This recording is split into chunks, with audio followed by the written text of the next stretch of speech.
Praise the lord ક્રિસ્મોલ ભાઈએ તથા બહેનો દિવ્ય અને દિવ્ય સંદેશમાં તમારું સ્વાગત છે.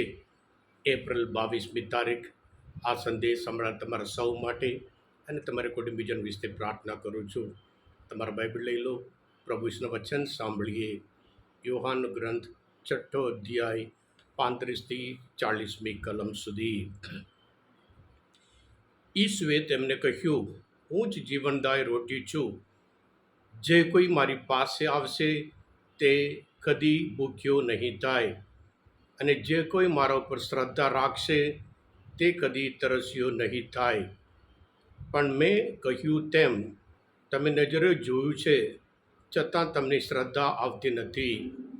મારા પરમપિતાએ જેની મને સોંપણી કરી છે તે મારી પાસે આવશે, અને જે કોઈ મારી પાસે આવશે તેને હું કદી જાકારો નહીં દઉં.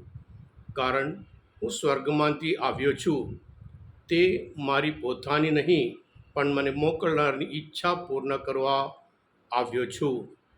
અને મને મોકલનારની ઈચ્છા એવી છે કે તેણે મને જે કંઈ સોંપ્યું છે તેમાંથી કશું જ મારે ખોવું નહીં, પણ છેલ્લે દિવસે તેને સજીવન કરવું. મારા પરમપિતાની ઈચ્છા એવી છે, જે કોઈ પુત્રના દર્શન કરીને તેના ઉપર શ્રદ્ધા રાખે તે શાશ્વત જીવન પામે, અને હું તેને છેલ્લે દિવસે સજીવન કરું. આ પ્રભુની વાણી છે, તે આપણો આધાર છે. ક્રિસ્મસ ભાઈ તબેનું આ દિવસોમાં આપણે જાણીએ છીએ ઇલેક્શન ચાલે છે. ઇલેક્શન દ્વારા બધા દરેક પક્ષના નેતાઓ કહેતા હોય છે, અમે જે કહીએ છીએ તે જ કરીશું, અને જે કરીએ છીએ તે જ કહીએ છીએ એમ કરીને કહેતા હોય છે. ઇલેક્શન પછી કેટલું પાલન કરતા હોય એ બધું આપણે જાણીએ છીએ. દરેક પક્ષમાં એવું હોય. પ્રભુ ઈસુ પણ વચન આપે છે, સ્વર્ગમાંથી ઉતરી આવેલી જીવંત એ રોટી છે. અને એ લોકો પોતે સામે ચાલીને પૂછે છે, પ્રભુ અમને રોટી સદા સર્વદા આપતા રહો. એટલે ત્યારે પ્રભુ ઈસુ કહે છે, જીવનદાય રોટી હું છું. જે કોઈ મારી પાસે આવશે તેને કદી ભૂખ્યો નહીં થાય, અને જે વિશ્વાસ રાખે છે તેને કદી તરસ્યો નહીં થાય. હા કિસ્માલ ભાઈ તબેનું, પ્રભુ ઈસુ બહુ સ્પષ્ટ રીતે કહે છે કે પરમપિતાની ઈચ્છા પૂર્ણ કરવા માટે પ્રભુ ઈસુ આ પૃથ્વી પર આવ્યા હતા. પરમપિતાની ઈચ્છા પૂર્ણ કરવા એનો અર્થ એ છે કે જાતની ઈચ્છા દૂર રાખી પરમપિતાની ઈચ્છા પૂર્ણ કરવા.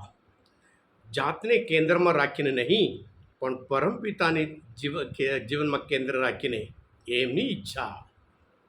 એ કેટલું ત્યાગમય ભાવના કહેવાય છે. જ્યારે જાત હું પણ આવે છે ત્યારે આપણે અહમ બતાવીએ છીએ, અને જ્યારે પરમપિતાની ઈચ્છા પ્રમાણે પ્રભુ ઈસુ પૃથ્વી ઉપર આવ્યા હોય એ સંપૂર્ણ તેમની સમર્પણ બતાવે છે.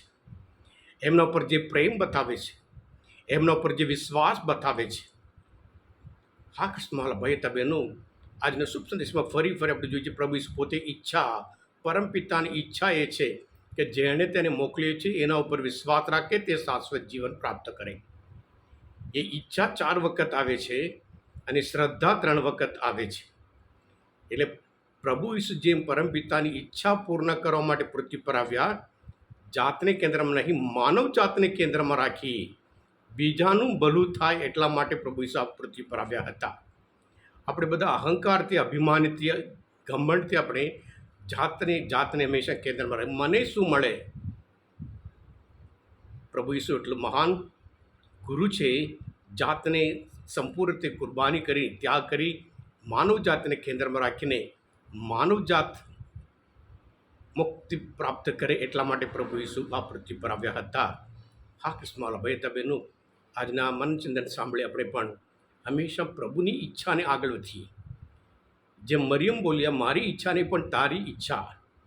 પ્રભુ ઈસુ પણ ગેનેસરેત બગીચામાં પોતે કહે છે, પ્રભુ મારી ઈચ્છા નહીં પણ તારી ઈચ્છા. એટલે શરૂઆતથી પ્રભુ પોતે યોહાન ગ્રંથમાં 6:34 કલમમાં જેણે મને મોકલ્યો છે એની ઈચ્છા પૂરી કરવી, એનું કામ પૂરું કરવું એ મારો આહાર છે. આપણે પણ પ્રભુ ઈસુના સંતાન તરીકે આપણે પૂરી ખાતરી જોઈતા હોય, શાશ્વત જીવન જોઈતા હોય, પ્રભુ ઈસુ ખ્રિસ્ત સિવાય બીજું કોઈ માર્ગ નહીં, બીજું કોઈ સત્ય નહીં.